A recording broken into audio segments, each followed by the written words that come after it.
Have you ever thought about the difference between a dream and a target? And that's what I'll explain in this video because I feel like so many entrepreneurs at all stages, they're very stuck.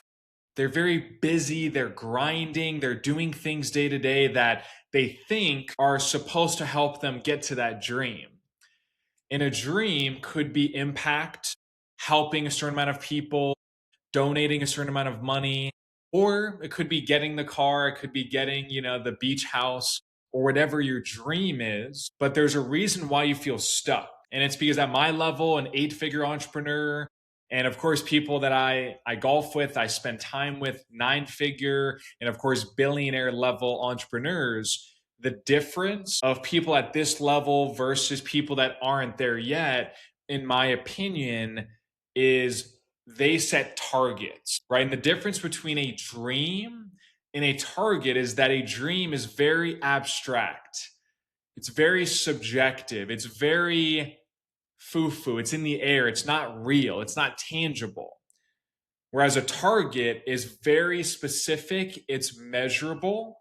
It's thought out. And when something is thought out, there's a plan to achieve it, right? So of course, if you're in business, you maybe left a job, you don't want to go back to getting a job. So maybe one of your, again, dreams is I want to have this freedom financially with my time. And again, like that's where a lot of people would say, Alex, I agree with that. But I would say you don't, or you might need to reframe it because what is the target for you or I that's going to help us achieve that level of financial freedom, time freedom, family freedom? Again, you have to measure something if you want to improve it, right? That's why big companies or even small businesses that are running like big companies, they run off of a dashboard. They have targets. They have key performance indicators, KPIs, right? They have targets. They have OKRs. So you have to think about how can I, with my small business or with my brand new business, you have to start thinking like a big business. You have to start thinking, how do I set targets? Okay, I want to grow my business. Well, how much? In what time frame? Let's say 100,000 you're making in revenue. You want to make 1 million in revenue. You have to say, okay, how much in terms of marketing am I going to have to generate? Let's say leads, let's say calls, let's say webinars, let's say videos, right? What do I have to do on the marketing side to generate the amount of attention, the amount of interest, the amount of leads to then have on the sales side the opportunity to 10x my revenue? And you have to map all this out. And of course, when you map it out, that's not going to be the end all be all. It's going to be an estimate. It's going to be a plan. It's not a guarantee, but you can plan it out and adjust accordingly along the way. That's the difference of somebody who can achieve that next level growth. Whereas a lot of people can have a $50,000 a year, even a $200,000 a year business revenue wise. And I'm not saying that's a bad thing. I'm just saying there's a bigger game available, but you have to separate, okay, what have I been thinking of my dream board? What's my dream? What's my target? What's my vision? That has to be top of mind. And again, it doesn't have to be just about making so much money, but you could say, you know what? I want to give more. But to give more, you have to have more, right? So say, okay, well, if I want to grow my business I want to double it, I want to triple it, then map it out saying, okay, do I need more clients? Do I need higher paying clients? Do I need more clients that pay more and that stay longer? Do you need all of the above? Usually it's a marketing and a sales issue, especially with that small of a business. But again, even if you're starting from scratch, this can still apply to you because you might, again, have a dream of a 7-figure business and the lifestyle and all this and that. But it's not a target until you take pen to paper and you map it all out. Like as an example, me 10 years ago, this guy had no money, no connections, no family connections. I started in this industry, in this business, again, with nothing, but I had belief. I had dreams initially. I had belief and I had discipline. So that was a good foundation. But I had a plan. I had targets. I said, you know what?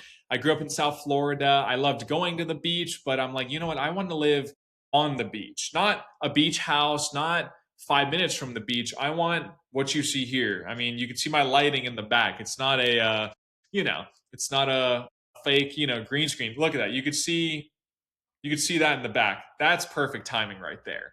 So, having said all of that, I set this as a target. And I said, okay, I live in South Florida. How much is a house on the beach that I would want to live in, right? Because at a certain point, if I could get a brand new, beautiful house 20 minutes from the beach or a dump on the beach, I might say, you know what, let me take that house that's a little more west, right? But I said, you know what, a nice house on the beach, that I can grow a family with. How much does that really cost? So I mapped out the purchase price. Then I researched, okay, how much is the down payment?